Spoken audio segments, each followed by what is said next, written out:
আসসালামু আলাইকুম সকলকে। আজকে আমরা ক্লাস 9-10 এর বায়োলজির পঞ্চম চ্যাপ্টার এর একটা গুরুত্বপূর্ণ টপিক পরিপাক নিয়ে আলোচনা করব।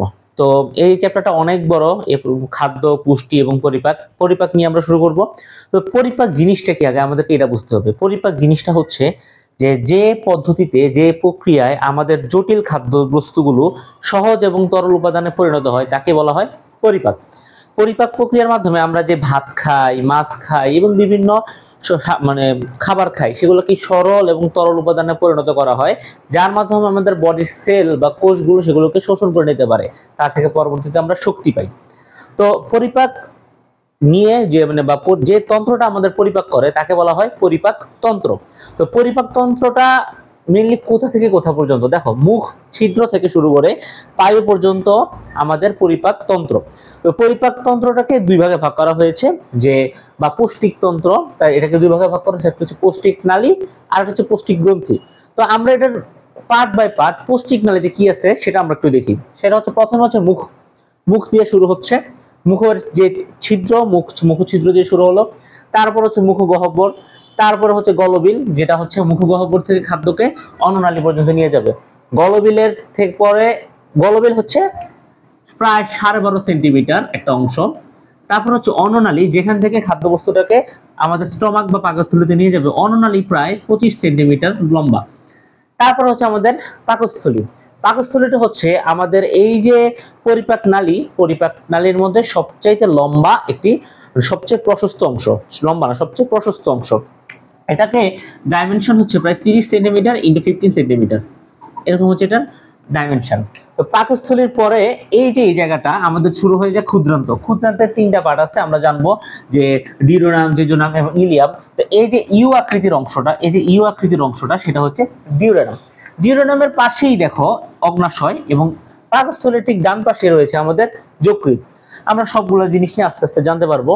তারপর ডিউরেনামের এই যে আমাদের ক্ষুদ্রান্তর পরে এই যে সিকাম, আমাদের বৃহদন্ত্র। বৃহতন্ত্রের যে সিকাম অংশটা, সেখানে অ্যাপেন্ডিক্স লাগানো থাকে। এই যে জিনিসটা, এটা হচ্ছে অ্যাপেন্ডিক্স। অ্যাপেন্ডিক্সের পরে কোলন। কোলনের মধ্যে আবার কয়েকটা ভাগ আছে: ascending colon, transverse colon, descending colon, sigmoid colon, ঠিক আছে। তারপরে হচ্ছে রেকটাম এবং পাইল।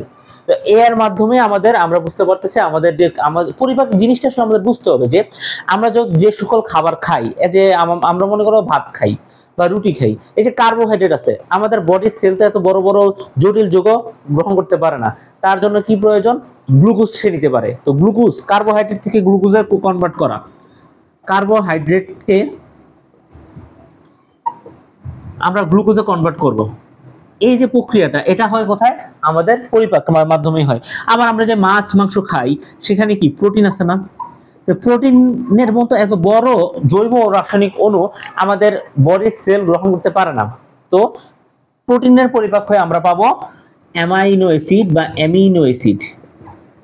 আবার আমরা যে তেল খাই, ঘি খাই, এরকম লিপিড জাতীয় পদার্থ থেকে আমাদের পরিপাকের মাধ্যমে আমরা কি পাবো? ফ্যাটি অ্যাসিড, গ্লিসারল, এরকম বিভিন্ন জিনিস পাবো।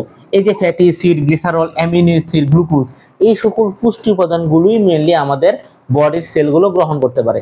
দ্যাট মিন্স পরিপাকের মাধ্যমে আমাদের বডির যে শক্তি পাওয়ার যে একটা জন্য যে পুষ্টি উপাদানগুলো দরকার, সেগুলো আমরা খাদ্য থেকে পাই। যদি পরিপাক না হতো, আমাদের বডির সেলগুলো কিন্তু শক্তি পাওয়ার জন্য খাদ্য উপাদানগুলো পেত না।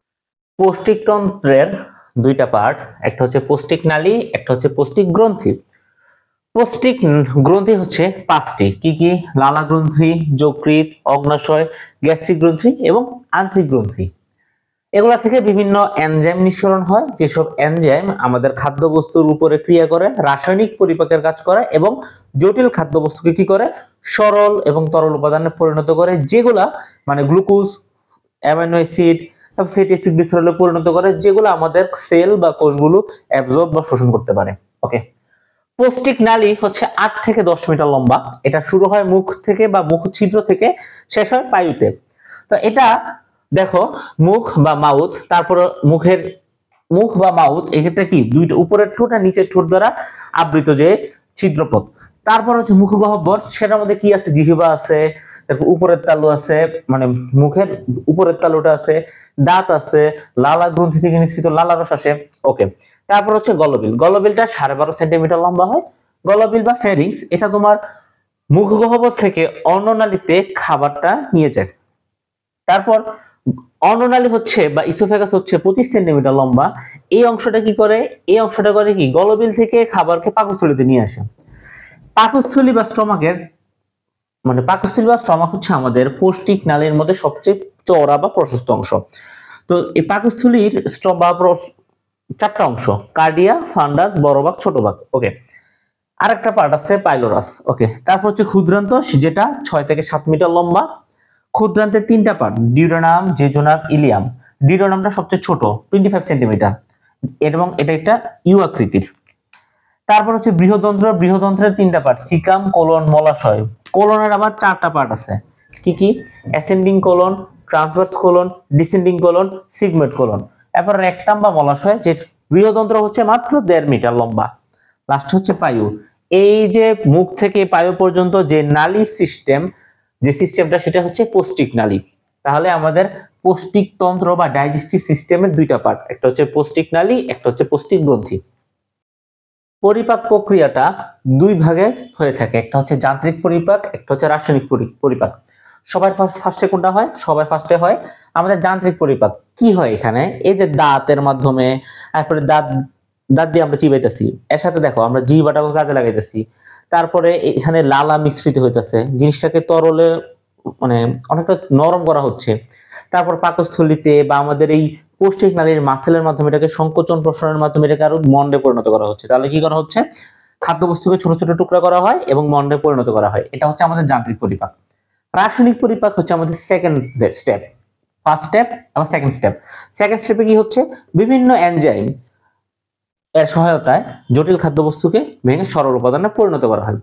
যেমন আমাদের বিভিন্ন এনজাইম আছে, টায়ালিন, মল্টেজ, তারপর হচ্ছে আমাদের যেমন অ্যামাইলোলাইটিক এনজাইম আছে, তারপর প্রোটিওলাইটিক এনজাইম আছে, লাইপোলাইটিক এনজাইম আছে, এগুলো মিলে রাসায়নিক পরিপাকটা সম্পন্ন করে। পাকস্থলী আমাদের অন্ননালী এবং ডিউডেনামের মাঝখানে যে থলিটা আছে সেটা হচ্ছে পাকস্থলী। তো পাকস্থলীর মেইনলি কয়েকটা পার্ট আছে, দেখো। এই যে অন্ননালীটা শেষ হলো, পাকস্থলীটা শুরু হলো, তার এই যে প্রথম জায়গাটা সেটাকে বলা হয় কার্ডিয়া। এই জায়গাটার হার্টের একটু কাছাকাছি, ঠিক আছে, এটাকে বলা হয় কার্ডিয়া। তারপর এই যে একটু উঁচু গম্বুজ আকৃতির অংশ, তাকে বলা হয় ফান্ডাস। বাকি অংশটাকে বলা হয় বডি।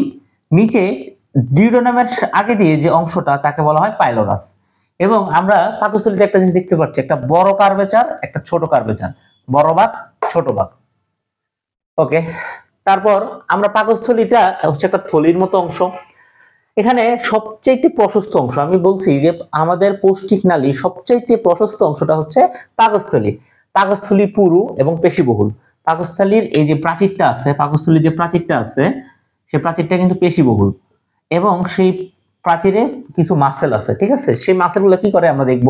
সেই মাসেলগুলা সংকোচন প্রসারণ করে, যার মাধ্যমে যে খাদ্যবস্তুটা অন্ননালী থেকে পাকস্থলীতে আসলো সেটা কি করতেছে?